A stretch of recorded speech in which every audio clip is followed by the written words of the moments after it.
Hi everyone, this is Kalyan Kumar this side and welcome back to Chemistry Universe. This is the last part of proteins, and in this we are going to bring you the various tests of proteins. Now, even though I'm going to describe the tests in detail, I'm going to show you all the reactions, all the mechanisms and everything, but they're not required. You just need to know what is added and what happens and the process. So I'm going to also show you these tests performed in the lab. So actual tests being done in the lab. So, but even though I'm giving you all the details, they're not required for the kind of exam you're going to give unless and until you're giving something of a graduate level exam. So you won't need to know all of this. So, but I'm just giving it to you in case you're interested, or maybe it is required for your test, but they're not required for most of the competitive exams that you give in grade 12. So let's get on with this video. We're looking at tests of proteins. All right. So we look at test, and the first test is called a biuret test. And I'll show you what actually happens. Now, addition of a very dilute solution of copper sulfate to an alkaline solution of protein is done. A positive test is indicated by the formation of a pink-violet to pink or purple-violet color. When a protein reacts with copper to sulfate, blue, the positive test is the formation of this violet colored complex.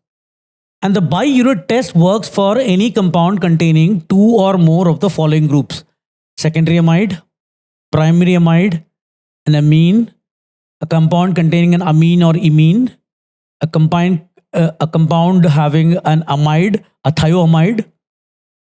Now, what is actually a biuret? Biuret is a compound, okay? Biuret test is a chemical test used for detecting the presence of at least two peptide bonds in a molecule. Now, ideally, biuret is this. And this is what with copper ion gives a purple complex. Okay, this is the purple complex of biuret. So, biuret is actually a particular chemical compound which with copper ions would give this test. But proteins give a similar test. They form a similar type of complex, and that color goes from pink to, pink purple to pink violet to purple violet. So we call it a biuret test, even though we typically don't use anything called a biuret. So that this test is named because biuret gives this and others give something similar to this. So it is called a biuret test. So peptide chains containing at least 3 amino acids give a similar test. This is why it is called a biuret test, though in this test of proteins, biuret is actually not used. So if you have something like this, you will get again a square planar complex and it's purple in color. So let's have a look at this test done in the lab.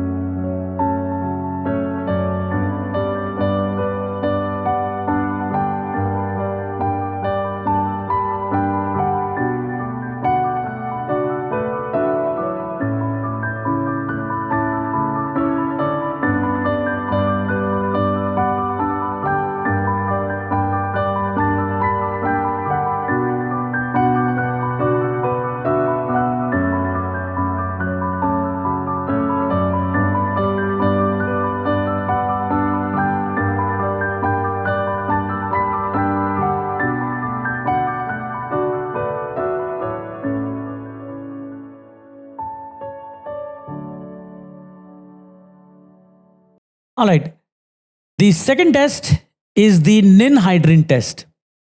Now, the ninhydrin test is a chemical test which is used to check whether a given analyte contains amines or alpha amino acids. This test tests for NH2 group. This test is also given by ammonia.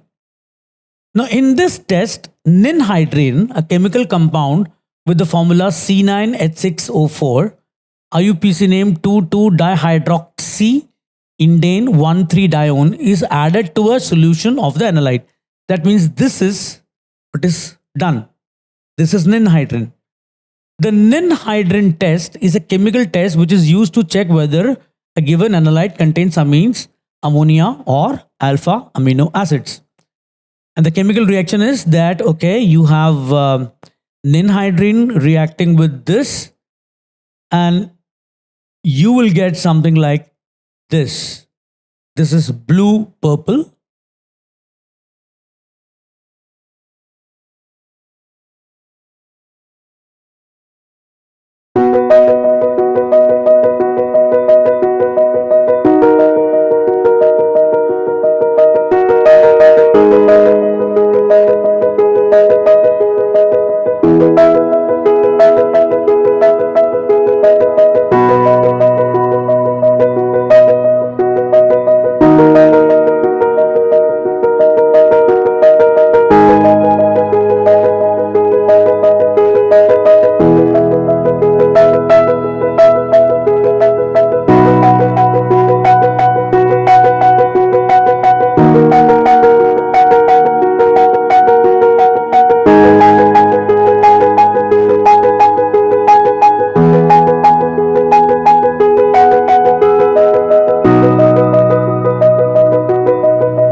The next one is called the xanthoprotic test. And this one is the last test, pretty simple. The xanthoprotic test is a biochemical test for the detection of amino acids containing phenolic or indolic groups like phenylalanine, tyrosine, and tryptophan. The test is named xanthoprotic test due to the formation of a yellow precipitate of xanthoprotic acid. The term xantho refers to yellow, so the test is often termed as yellow protein test. The simplest test of this kind is noticed when a small amount of nitric acid touches your fingers, turns yellow. This is because your skin contains aromatic amino acids. In this test, aromatic amino acids undergo nitration on the aromatic ring. First, we react the amino acid sample with concentrated nitric acid and heat the mixture. And after cooling, a light yellow PPT is formed. And on adding NaOH, the color changes to yellowish orange. So this is what happens, that when you do nitration, OH is ortho directing. So it's going to go here. And when you add NaOH to this, it will give you CO minus, which is what gives you the yellowish orange color. So with different type of amino acid, the same. And this is the light yellow PPT. And I said the addition of NaOH will make the carboxylic acid into its carboxylate ion, which is yellow orange. So let's have a look at this xanthoprotic test being done in the lab.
So that finishes off this particular lesson.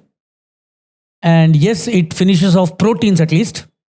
And so now we have very few of them, a few biomolecules remaining, enzymes, hormones, and vitamins. And they are basically meant for learning. They're not much, but we will finish them off most probably in a single video each. So with that, we come to the end of proteins, very important part of biomolecules. So carbohydrate and proteins are the most important part. So I'll catch you in the next one. And till then, have a nice day, productive day. Keep studying, keep making notes, be regular and be disciplined. That will work for you. So with that, this is Kalyan Kumar signing off. Thank you for watching this.